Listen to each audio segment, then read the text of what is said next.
네, 시청자 여러분 안녕하십니까. 충북 시사토론창의 구본상입니다. 오늘 저희는 올 1월부터 시행된 중대재해처벌법에 대해서 다시 한번 짚어보려 합니다. 오늘 본격적인 토론에 앞서서 먼저 이태원 압사사고로 안타깝게 세상을 떠난 사상자들의 명복을 다시 한번 빌고 유가족들에게 마음의 위로를 전합니다. 자, 오늘 토론에 나오신 분들 네 분을 여러분께 소개해드리겠습니다. 남덕현 고용노동부 중대산업재해 감독과 사무관 나오셨네요. 네, 안녕하십니까. 반갑습니다. 그 옆으로 이경재 한국산업안전관리원 대표 나오셨습니다. 네, 반갑습니다. 네, 반갑습니다. 맞은편으로 가겠습니다. 이주용 민주노총 충북지역본부 총무부장 나오셨습니다. 안녕하세요. 반갑습니다. 마지막으로 이인선 전 정의당 충북도당 위원장 나오셨네요. 네, 자, 네 분과 함께 하도록 하겠습니다. 먼저 오늘의 주제 영상 보시고 토론 이어가겠습니다. 최근 청주에서 발생한 도로보수원 사상사고와 관련해 충청북도가 중대재해처벌법 적용 대상이 됐습니다. 중대재해처벌법은 상시 근로자 수 50인 이상의 사업장, 건설업은 공사금액 50억 원 이상에서 근로자 사망 등 산업재해가 발생할 경우 사고 예방 의무를 다하지 않은 경영 책임자에게 1년 이상의 징역이나 10억 원 이하의 벌금에 처할 수 있도록 한 법률입니다. 경영계에선 처벌이 능사가 아니라며 예방으로 정책을 전환해야 한다는 의견을 제시하고 노동계에선 법을 무력화하려는 시도라며 반발하고 있습니다. 윤석열 정부 출범 이후 고용노동부는 경영계 요구를 일부 반영해 중대재해처벌법 시행령을 개정하겠다는 뜻을 밝혔고 최근 이정식 고용노동부 장관은 조만간 중대재해를 줄이기 위한 획기적 로드맵을 발표한다고 했습니다. 오늘 충북 시사토론장에서는 중대재해처벌법 관련 충북의 사례를 짚어보고 향후 개선 보완 방향에 대해 함께 논의해봅니다. 네, 중대재해처벌법 올 1월부터 시행이 됐습니다. 어느새 9개월 이상 지나가고 있는데요. 오늘 이 중대재해처벌법에 대해서 여러분 패널들의 생각을 일단 먼저 키워드를 통해서 좀 들어볼까 합니다. 이 질문은 순서대로 좀 편안하게 듣겠습니다. 이경재 대표님부터. 예. 예, 저는 만시지탄을 키워드로 정했습니다. 네. 이미 때 늦은 감은 있지만 그래도 OECD 국가의 그 산재율이 세계 2위고 매년 900명 정도가 사망을 하고 있는 시점에서 중대재해처벌법 시행이 좀 늦은 감은 있지만 그래도 다행이다 이렇게 생각을 합니다. 네, 남 사무관님 이어주시죠. 예, 저는 경영 책임자용 중대재해 예방 가이드라고 키워드를 잡았습니다. 그 이유는 중대재해처벌법은 경영 책임자에게 의무를 부과하고 있고 구체적으로 안전보건관리 체계 구축 그리고 재발방지 대책 수립 등 경영 책임자가 중대재해 예방을 위해 어떤 것을 해야 되는지 네. 알려주는 역할을 제시하고 있다고 생각합니다. 예, 그렇게 내용을 다시 한번 짚어주셨고요. 이주용 부장님은 어떻게 키워드를 정하셨습니까? 네, 저는 피땀 눈물이라는 키워드를 좀 꼽아봤습니다. 우선 평균적으로 봤을 때 오늘도 대여섯 명의 노동자는 살아서 퇴근하지 못하게 됩니다. 통계로 말씀하실 때요. 예, 이렇게 봤을 때 이렇게 죽어가는 노동자들의 피로 만들어진 법이고요. 무엇보다 죽어가던 이 노동자들의 가족, 그 유족들이 단식도 불사하면서 이렇게 투쟁으로 만들어진 법입니다. 그 유족들의 눈물이 묻어있는 법이고요. 그리고 이렇게 이들과 함께 중대재해는 기업 살인이다라고 외치면서 이 법을 만들기 위해 싸워왔던 굉장히 많은 분들의 땀이 스며 있는 법이기도 합니다. 그런 의미에서 피땀 눈물이라는 키워드를 잡아봤습니다. 네, 마지막으로 이전 위원장님 어떤 키워드 잡으셨습니까? 네, 저는 유비무환을 꼽아봤습니다. 예. 계속되는 산재 그리고 예기치 못했던 사실은 또 예상되었던 그런 참사들이 벌어지고 있습니다. 미리 대비하고 준비한다면 이런 것들이 많이 줄이거나 없었지 않았을까 이런 생각에서 지금이라도 우리는 유비무환의 정신을 가지고 대비하고 철저하게 준비해야 된다고 생각합니다. 네, 자 먼저 현재 충북의 산업재해 현황부터 현실부터 좀 짚어보도록 하겠습니다. 이 질문은 이주용 부장님께 좀 부탁을 먼저 좀 드릴까요? 예. 예, 일단 저희 민주노총 충북지역본부에서 집계한 바로는 올해 10월 말까지 총 27건의 산재 사망사고, 즉 중대재해가 발생했고 희생자는 일단 28명으로 파악됩니다. 매달 빼놓고 매달 빠지지 않고 발생했고요. 적게는 2건에서 많게는 5건까지 다달이 발생했습니다. 네. 다만 이 통계 같은 경우에는 노동부 통계와는 약간 차이는 있을 수 있는데요. 이 27건 가운데서 지금 상반기만 기준으로 했을 때 15건, 희생자는 16명이 나왔습니다. 1년 전체 통계를 놓고 본다면 작년과 크게 다르지는 않을 수도 있습니다. 네. 근데 문제는 올해 같은 경우에는 중대재해법이 시행된 이후라는 것이고 그럼에도 불구하고 크게 이렇게 줄어들지 않았다는 점에 좀 문제가 있는 것 같고요. 뒤에서 다시 말씀드리겠습니다만 일단 저희가 파악한 바로는 올해 발생한 이 27건 가운데 무려 한 3분의 2 정도는 이 중대재해법에 적용을 받지 못하는 사각지대에 있는 것으로 일단 파악됩니다. 다른 분들은 충북의 산업재해 현황 들으시면서 어떻게 보고 계신가요? 예, 이인선 전 의원님 먼저 발언 기회 드리겠습니다. 통계 수치는 다를 수 있고 그렇습니다. 그러나 이제 우리 기억 속에서도 충북 지역 도내에서 해마다 매년 그 산재 사망 사고가 발생했던 것을 이제 우리 도민들도 기억하고 있을 겁니다.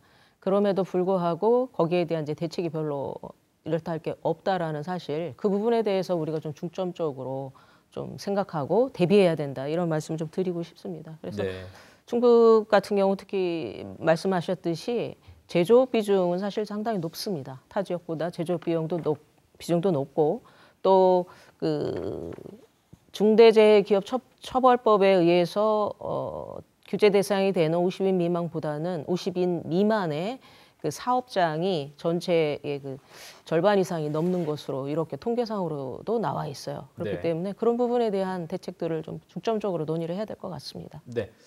자, 오늘 뭐 지금 앞서도 언급이 나왔습니다만 일단 중대재해처벌법 50인 이상의 상시근로자 사업장 또 건설 현장으로 봤을 때 50억 원 이상이라고 지금 되어 있기 때문에 지금 이제 1월부터 중대재해처벌법이 시행이 됐으니까요. 9개월 정도 지났는데 충북에서 실제로 적용된 사례들이 어떤 것들이 있었는지 이건 사무관님께 좀 여쭤보겠습니다.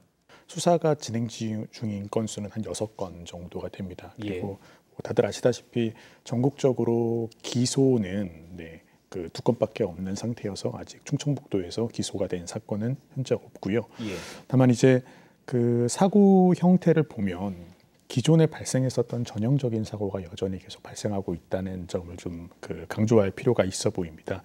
그 SPL에서 발생했었던 어떤 그 식품 혼합기에서 그 끼임 사고가 발생했었는데 그 유사한 사고가 이제 충북에서 발생한 사례가 있고요. 네, 그리고 또 굉장히 전형적인 또 사고인데 그 기계가 움직이는 중에는 그 안에 들어가서 작업을 하지 않도록 굉장히 오래전부터 기본적인 안전 조치로 산업안전보건법에 명시되어 있는 의무들이 있습니다. 그런 걸 지키지 않고 그 사출 성형기 내부에 이제 이물질이 끼어서 그거를 이제 점검하던 중에 뭐 기계가 어떤 방식으로든 움직여서 이제 발생한 어떤 끼임 사고가 또 있었고요. 네. 그래서 그 사고의 유형은 그 중대재해처벌법 이전이나 이후나 뭐 크게 달라지지는 않았다라고 좀 말씀드릴 수 있을 것 같습니다. 사고의 유형은 그렇겠는데 이제 실제 사고 났던 거에 비해서 뭐 기소 건수, 특히 충북에서 이제 그런 것들이 없다라고 하셨으니까요. 왜 그렇게 좀 뭐지 앞서 나왔던 수치에 비해서는 굉장히 좀 줄어들어 있는 수치라서 우선은 왜 그렇다고 분석을 하시나요? 일단 중대법 수사의 특수성을 좀 한번 봐야 될 것 같습니다. 그리고 우선 뭐 충청북도만의 특성은 아니고요. 어쨌든 지금 전체적으로 기소 그리고 뭐 좀 이렇게 좀 어려운 상황인데 수사의 특수성을 봤을 때 기존의 산업안전보건법 같은 경우에는 사고의 원인과 그 사고와 사고 발생한 그 원인 그리고 법 위반이 굉장히 명확하게 보였습니다. 근데 이제 중대재해처벌법은 그 사업 현장에서 이루어지는 의무들도 의무들이겠지만 특히 경영 책임자에게 그 안전보건관리 체계를 구축하고 재발 방지 대책을 세우도록 하는 어떤 그 체계 구축과 그 이행을 점검하는 절차적이고 경영적인 의무를 부과를 하고 있습니다. 그러다 보니까 기존의 수사는 그 법 위반이 굉장히 확실하게 보였던, 그냥 딱 현장에 가면 딱 보였던 측면이 있었는데 지금은 이제 그 수사의 범위가 굉장히 넓어졌다라고 좀 말씀드릴 수 있을 것 같아요.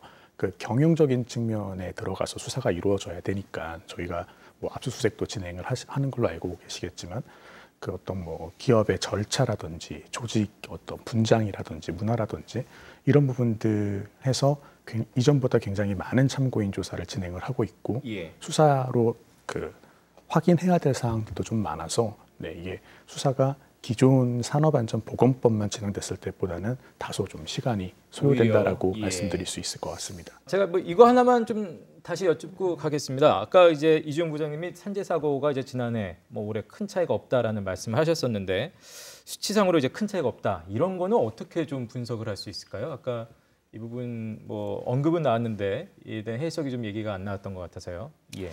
그 이유는 일단은 크게 한 두 가지 정도 여기서 뽑아볼 수 있는 의미는 한 두 가지 정도일 것 같습니다. 일단 하나는 아까 말씀드렸듯이 지금 저희가 추산한 지금 올해까지 발생한 이 충북 중대재해 27건 가운데 중대재해법의 적용을 받지 못하는 사건이 3분의 2입니다. 거의 네. 절대 다수가 이 법의 적용에서 벗어나 있는 것이죠. 사각지대에 놓인 것이고요. 그런 것은 이제 거의 뭐 50인 미만 사업장이라고 그렇죠. 보시는 거죠. 50인 예. 미만이거나 혹은 50억 원 미만의 건설공사이거나 그렇기 때문에 여전히 법의 사각지대가 너무나 넓기 때문에 법이 시행된 이후에도 이 산재 사망 사고가 이제 줄어들지 않고 계속되는 것 아닌가 싶은 게 하나가 있고요. 두 번째로는 이 중대재해법 적용 대상 사업장이라고 하더라도 아까 말씀드렸듯이 저희 집계로는 일단 충북에서 발생한 중대재해법 적용 대상 사건 9건 가운데 최소 6건이 하청이나 이런 기간제, 비정규직 노동자들이 이제 피해 노동자였거든요.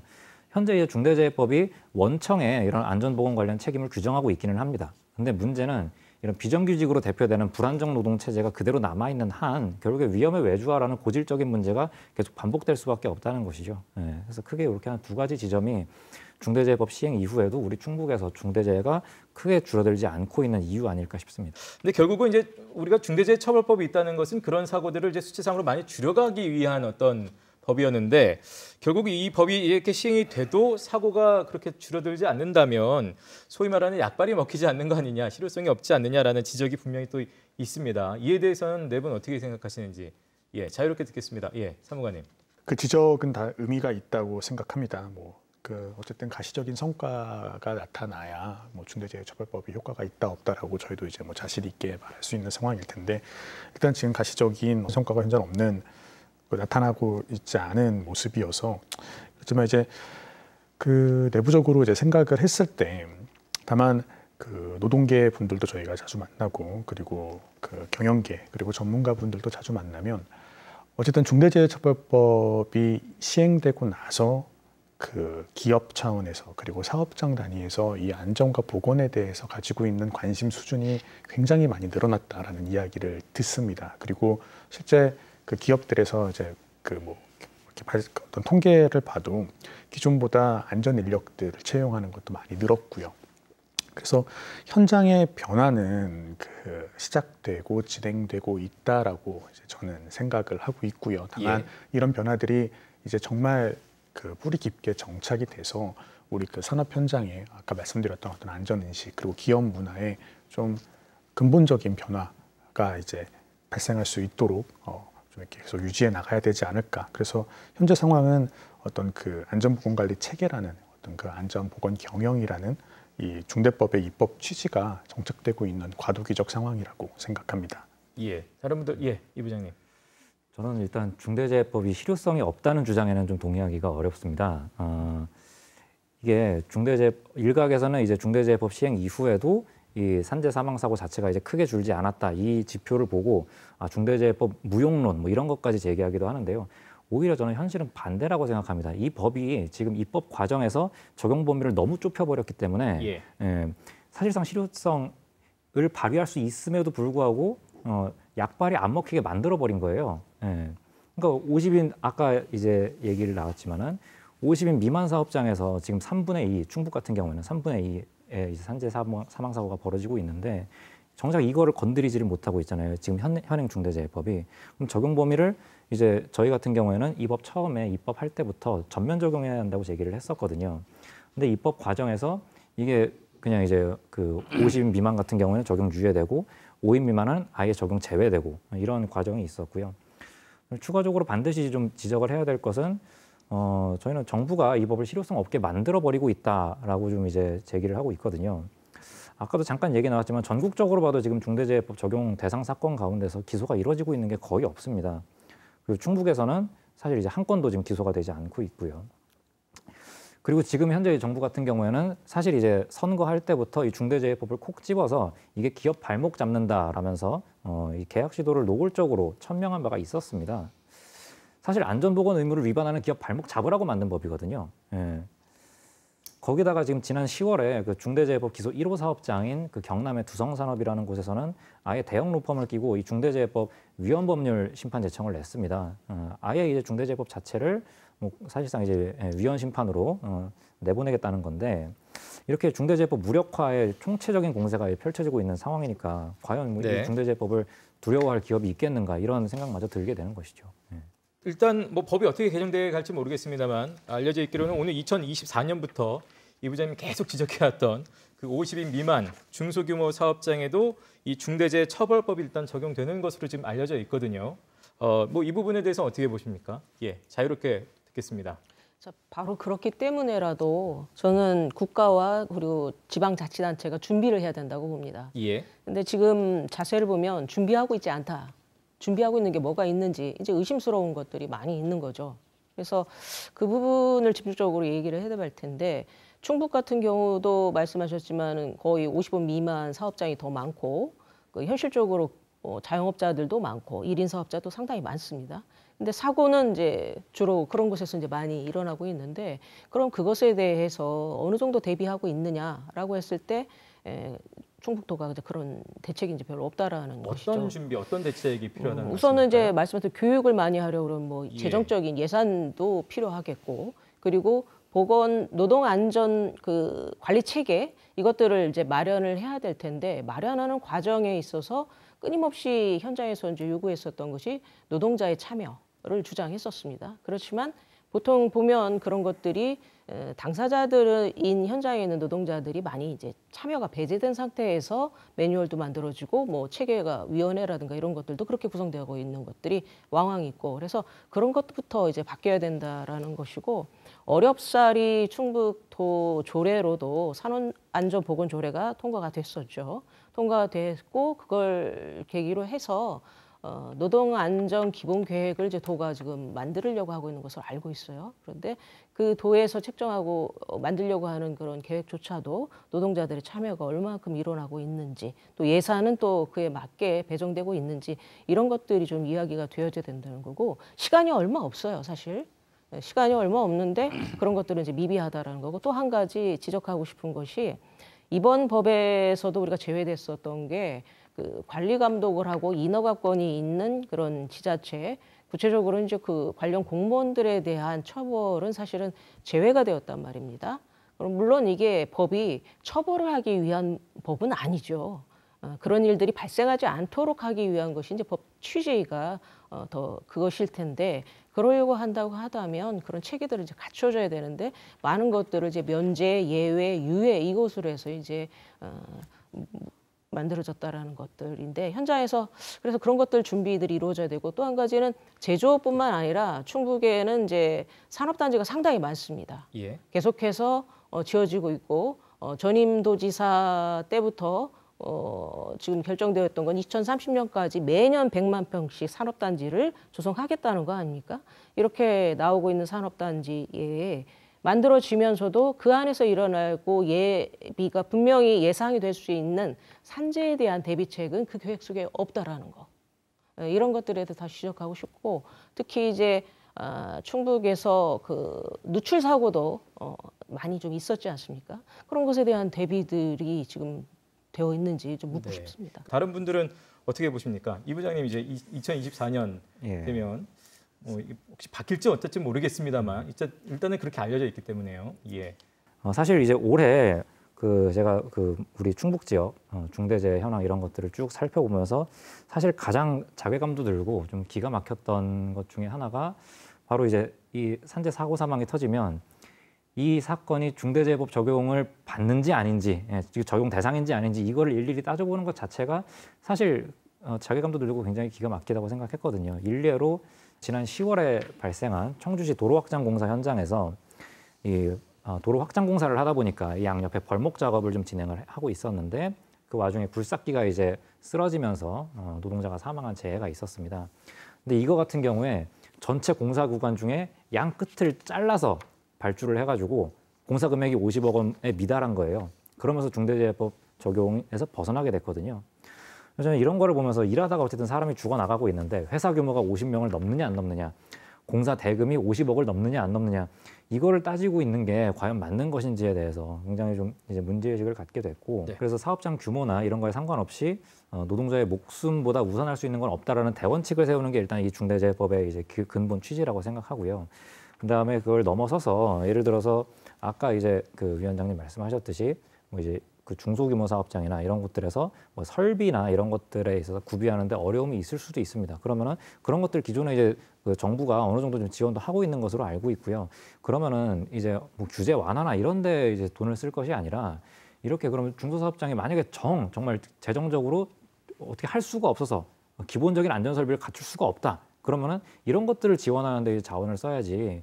뭐 다른 이제 뭐 예를 들어서 안전 관련 규제를 완화하거나 혹은 뭐 이 기업들이 뭐 다른 보조금을 주거나 이런 데 자원을 쓸 때가 아니다라는 점을 말씀드리고 싶고요.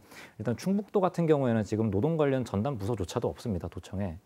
당연히 그러다 보니까 관련된 예산 확보나 이런 데에도 굉장히 좀 어려움을 겪고 있는 것으로 알고 있거든요. 이런 것들부터 좀 재정비해서 관련 전담 부서 만들고 이제 노동과 특히 노동 안전 관련해서 그다음에 예산도 충분히 확보해가지고 기본적으로 지자체가 할 수 있는 일들 노동 안전 관련해서 이런 중소사업장들에서 필요한 이런 뭐 제도적인 것이든 그것이 기계 설비에 관한 것이든 갖출 수 있게 예산 확보부터 해 나가야 되는 게 먼저 아닌가 그런 생각이 듭니다. 우선 이 50인 미만 적용 유예가 된 배경을 한번 이제 봐야 된다라고 생각을 하는데 이 법사위에서 중대재해처벌법 제정이 논의가 되면서 원래 이제 그 법사위 상임위원회에서 관련된 법이 논의가 될 때는 이게 워낙 이제 바쁘신 분들이고 그리고 또 워낙에 그 담당해야 될 법도 많으신 분들이기 때문에 그렇게 긴 시간이 부여되지 않습니다. 근데 이 중대재해처벌법만을 가지고 그 법사위의 전체 위원님들이 거의 한 6일, 7일에 걸쳐서 이 중대법만 논의를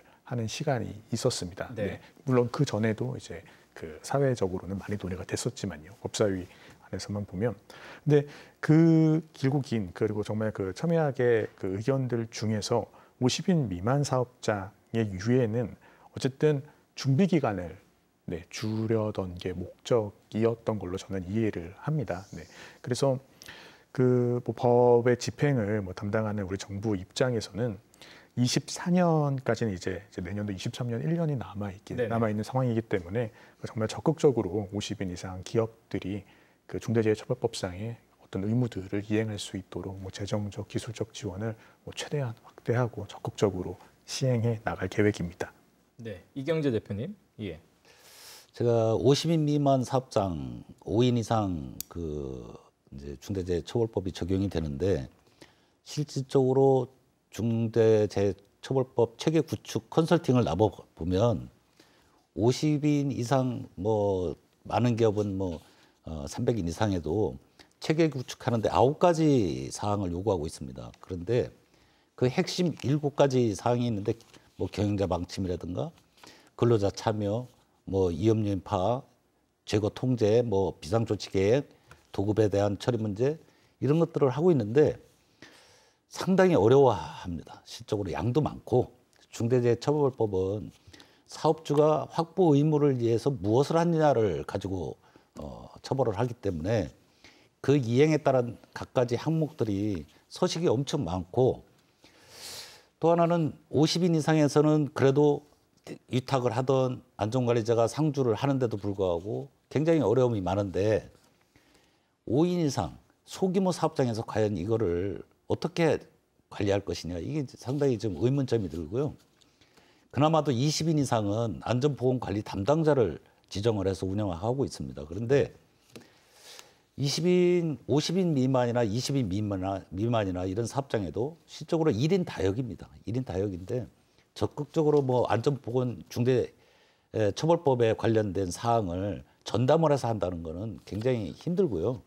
그래서 향후에 만약에 실시를 이제 24년도에 실시를 하게 되는데 적어도 20인 미만 사업장에는 뭔가 체계 구축을 하는 데 있어서 그 많은 것을 요구하는 것보다는 뭔가 심플하고 간략한 어떤 그런 규정을 하나 만들어서 서식에 따라서 이행할 수 있는 이런 것들이 좀 필요하지 않을까 이렇게 생각이 됩니다. 붙여서 말씀을 드리면 이제 이정식 고용노동부 장관이 그 뭐 이제 10월 달에는 원래 이제 그 산재 감축 로드맵을 이제 발표하겠다고 하면서 지금 늦어지고 있는 이런 네네. 상태이죠. 근데 어떤 방향으로 이제 그 로드맵을 이제 발표할 것이냐라는 것을 이미 이제 시사하고 있는 발언들이 여럿 있었습니다. 중대재해법에서 그 예외 조항으로 유예 조항으로 했었던 50인 미만 같은 것을 아예 법에서 삭제하는 것들을 개정안으로 내놓겠다라는 발언을 하고 있고, 그리고 중소기업들의 인력난 해소를 위해서 외국인 노동자 11만 명을 오히려 더 추가적으로 들여오겠다. 이런 것들을 이제 고용부 장관이 발표를 했단 말입니다. 그리고 중대재해를 감축하기 위한 방법으로서 노사가 자율 개선 체계로 만들겠다. 이런 이야기를 합니다. 그런데 자율 개선이라는 게 말이 좋아서 자율 개선이지 사실상 기업의 그런 규제를 완화시켜 주겠다라는 얘기인 거고, 우리가 뭐 일 났을 때 자율적으로 하게 두어라 뭐 이렇게 한다는 얘기는 결국은 뭐 규제를 안 하겠다라고 보여질 수밖에 없는 그런 부정적 신호거든요. 그래서 이런 것들에 대한 인식 개선이 일단 먼저 정부가 어떤 의도를 갖고 있는 게 아니냐, 오히려 중대재해법을 무력화시려 하는 그런 의도를 드러내고 있다고 볼 수 있습니다.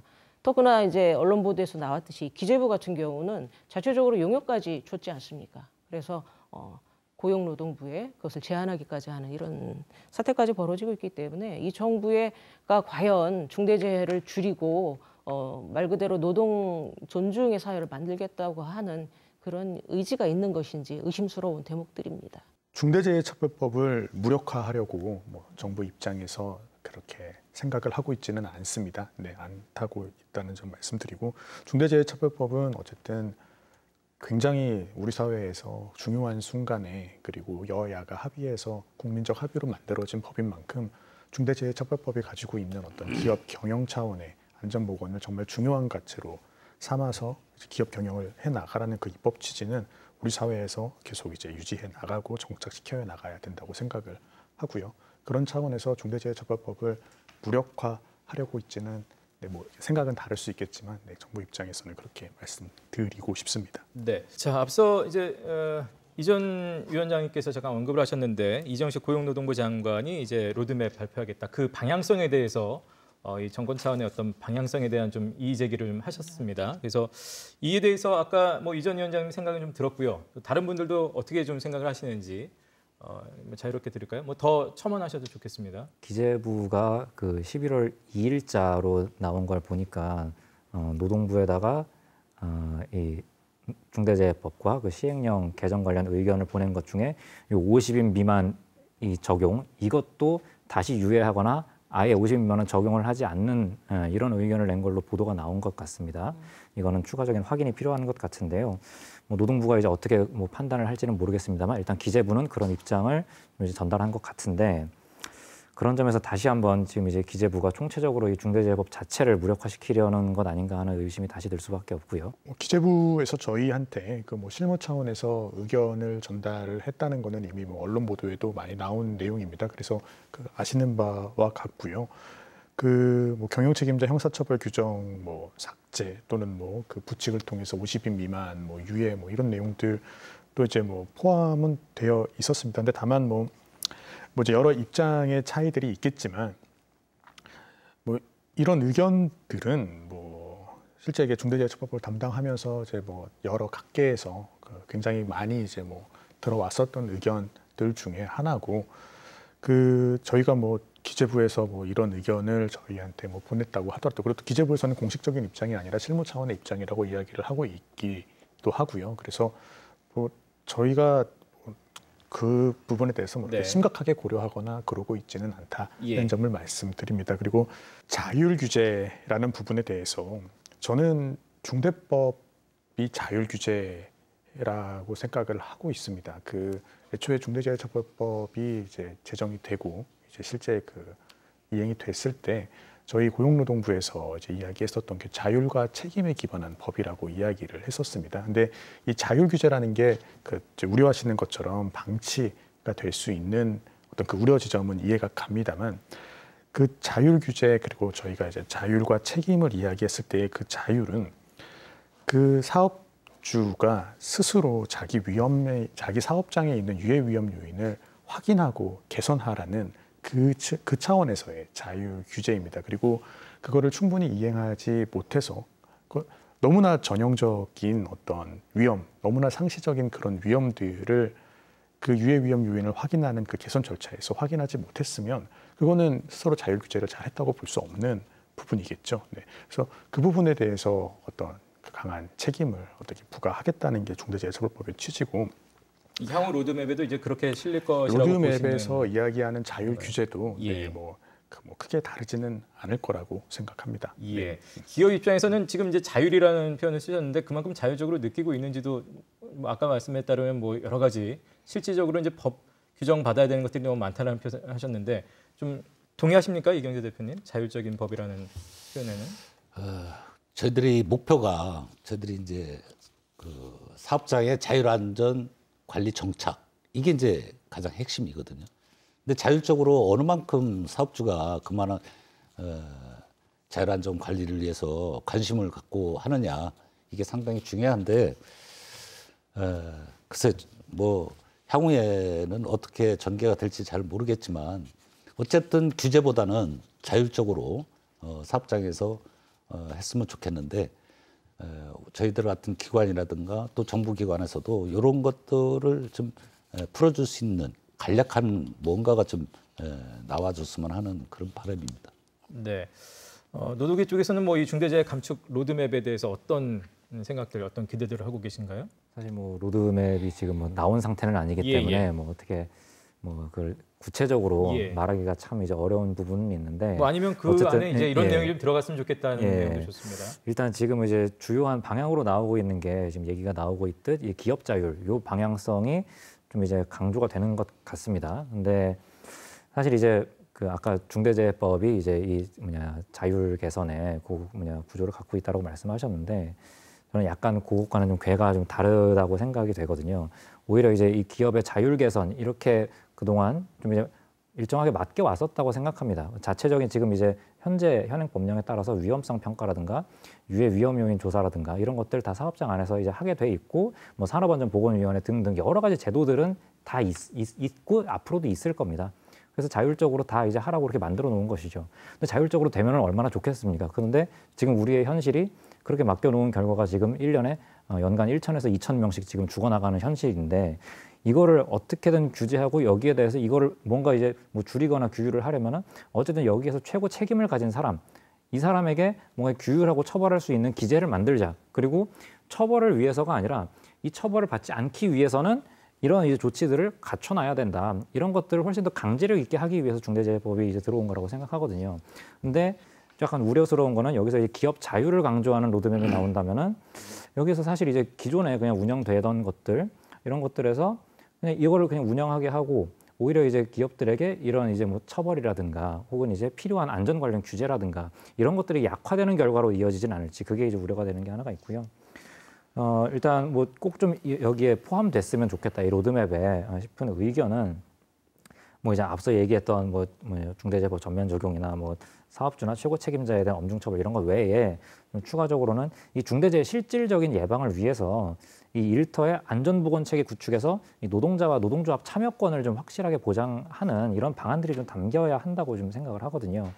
이게 현장 당사자가 결국엔 노동자와 노동조합인데, 결국엔 일터의 위험 요소를 직접 맞닥뜨리는 당사자들이고, 어떻게 보면 그 위험 요소들을 뭐 누구보다 잘 알고 있기도 하고, 또 만약에 산업재해가 발생하면 직접적인 피해자가 되지 않습니까? 뭐 심하게는 목숨을 잃게 되고, 혹은 이제 뭐 평생 뭐 안게 되는 장애를 갖고 살아가야 될 수도 있고요. 그래서 이들이 스스로 일터에서 안전을 확보하기 위해서 자기들의 일터 위험 요소들을 좀 감시하고, 그다음에 감독하고 개선을 요구하고 이걸 시정을 강제할 수 있는 이런 권한들이 좀 부여가 돼야 되는데, 지금도 제도적으로는 일정하게 이런 창구들이 있기는 있습니다. 근데 뭐 아까 말씀드렸던 뭐 사업장에서의 산업안전보건위원회라든가 혹은 이제 명예산업안전감독관 같은 이런 제도적인 창구들이 있기는 한데, 문제는 이게 뭐 이제 노동조합이 없는 사업장 같은 경우에는 되게 그냥 형식적으로만 이루어지거나, 아니면 노동자 참여권 자체가 잘 보장되지 않거나, 이렇게 해서 결국에는 일터에서 이 안전보건 체계를 구축하는 데 있어서 노동자들이 노동자나 노동조합이 자기 목소리를 내지 못하고 뭔가를 이제 개선을 요구하고 이거를 시정하게 하는 이런 권한을 부여받지 못하고 있는 것이죠. 이런 것들이 돼야 즉 노동자와 노동조합이 실제 이 일터에서 안전보건 관련된 이런 이제 조건이나 이런 것들을 바꿀 수 있는 지적하고 바꾸고 감독하고 신고할 수 있는 이런 권한들이 부여가 될 때 실질적인 이 중대재해 예방이 가능하다고 생각합니다. 그래서 이런 것들이 이 중대재해 로드맵에 좀 더 적극적으로 반영되어야 하지 않나 오히려 그렇게 생각합니다. 네, 뭐 여러 가지 제안들이 나오고 있습니다. 로드맵 발표에 앞서서 좀 이런 내용들이 들어갔으면 좋겠다는 내용들 지금 허심탄회하게 좀 들어보고 있는데요. 이전 위원장님은 특별히 어떤 부분들 더 들어갔으면 좋다고 생각을 하시는지요? 그게 이제 여전히 이제 산재의 원인이 노동자 개인의 부주의로 인해서 발생한다라는 의식이 좀 지배적이지 않냐 이런 생각이 좀 드는데 사실 근로 조건을 결정하는 거는 사업주거든요. 그리고 그것을 관리 감독하는 거는 또 지자체와 고용노동부 등 관련 부처이고 그래서 구조적으로 이것이 막아질 수 있도록 만들려고 하면 개인의 뭐 주의력이나 교육이나 이런 부분도 물론 강화돼야 되겠지만 보다 더 그 사업주나 관련 부처 관계기관들이 엄격한 관리 업무를 할 수 있도록 강제하는 것들을 좀 강화해야 된다라는 생각이 좀 들고 특히 근로감독이나 이런 관련 그 사무는 국가 사무인 것으로 알고 있어요.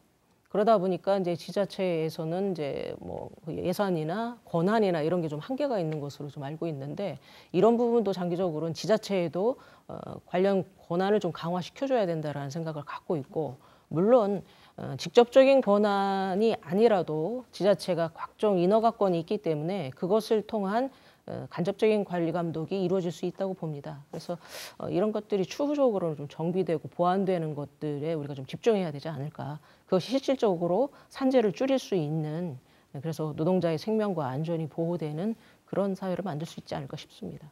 어찌됐든 지금 이제 법이 있고 이제 계속해서 개정되어 나가겠죠.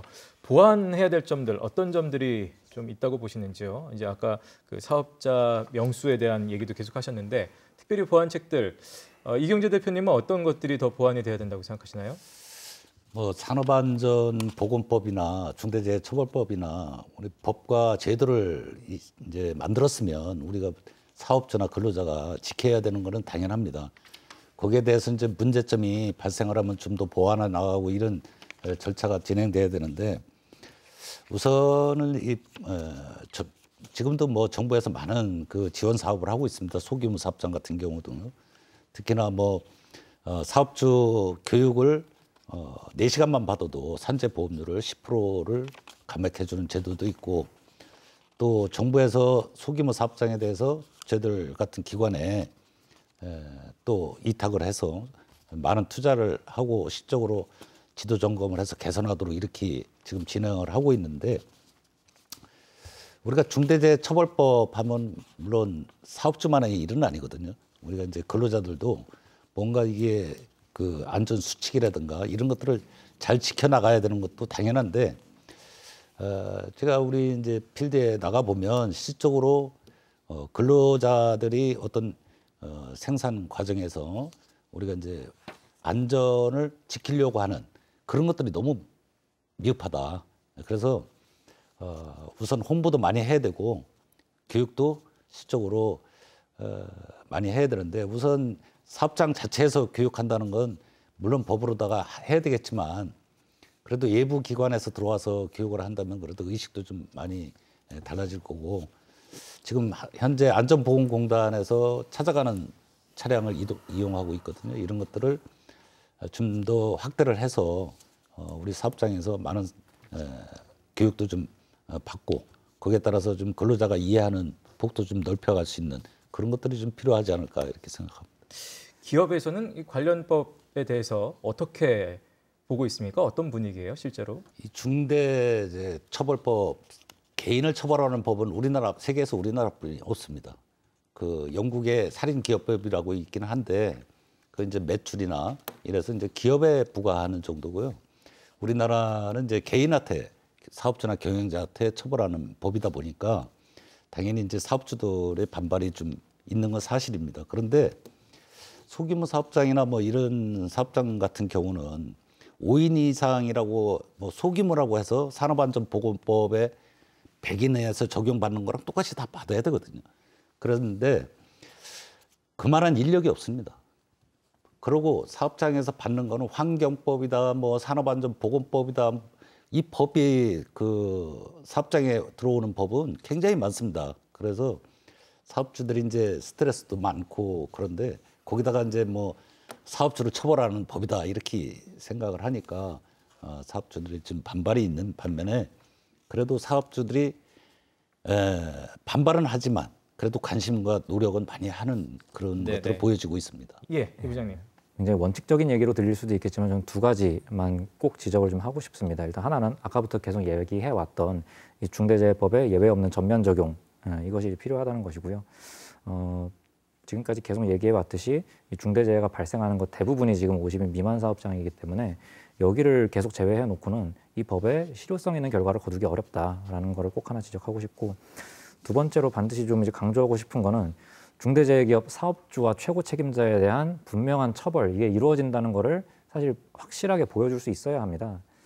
사실 지금도 여전히 산업재해가 발생하면은 작업자 과실 이렇게 몰아가는 풍토나 이런 것들이 여전히 남아 있는데 사실 이번에 SPL 중대재해에서도 드러난 것이 안전교육 한다고 하면서 결국에는 형식적으로 노동자들 서명만 하고 가게 시켰다는 거 아닙니까? 결국에는 이제 이 작업장의 모든 그 어떤 조건들, 그러니까 뭐 업무 강도나 업무 속도 이런 것들은 다 사업주가 통제를 하고 있는데 그러면서 뭐 안전교육은 제대로 시키지도 않으면서 산재 사고가 발생하면 노동자 탓으로 돌리는 거거든요. 이렇게 되면 저는 산재 재발 절대 막을 수 없다고 생각합니다. 현재 이제 산업안전보건 관련 법령은 거의 모든 조항들에 있어서 사업주의 의무를 부과하고 있습니다. 사업주는 이러이러한 안전 조치를 취해야 된다, 이러이러한 보건 조치를 취해야 된다. 이걸 어길 시에는 처벌받게 돼 있고요. 근데 현실에서 산재가 발생했을 때 실제 사업주가 처벌받는 거 보신 적 있으십니까? 거의 없을 겁니다. 실형을 받는 경우는 더더욱 없고요. 이렇게 관리자 수준으로 계속 처벌이 끝나는 이런 정도 수준이라면은 사실 누가 어느 기업주가 이 산업안전보건 관련 혹은 중대재해법 관련 이런 이제 처벌 이거를 두려워하겠습니까? 바로 그 사람들이 실제 권한을 가진 사람들이라면 책임 역시 그 사람들에게 지우라는 겁니다. 그 사람들이 책임지고 그들을 규율하고 그들을 처벌한다는 걸 보여줘야 그때 이 중대재해법이 제대로 된 실효성을 발휘할 수 있다. 이 점을 꼭 말씀드리고 싶습니다. 남덕현 사무관님은 이제 현장에서 이제 지금 이런 것들을 이제 하시면서 어떤 것들이 좀 보완되면 더 좋겠다라는 의견들이 좀 있으실 것 같습니다. 어떻습니까? 결국 제일 중요한 건 이게 뭐 자율 방치를 떠나서 정말 기업에서 어느 정도의 관심을 가지고 실제 사업 또는 사업장의 특성에 맞게 이 유해 위험 요인을 확인하려는 거 저희 쉽게 위험성 평가라고 이야기를 하긴 하는데요.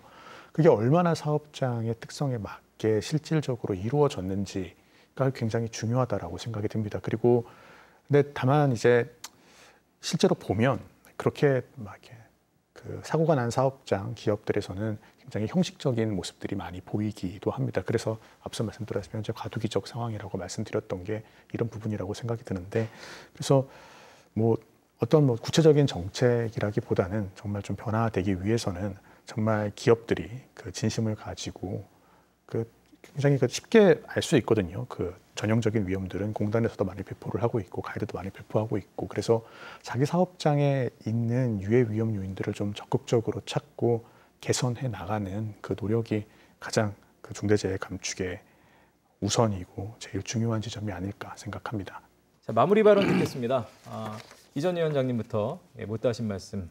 노동자의 안전은 곧 시민의 안전이고 또 사업장의 안전은 곧 우리 지역사회의 안전입니다.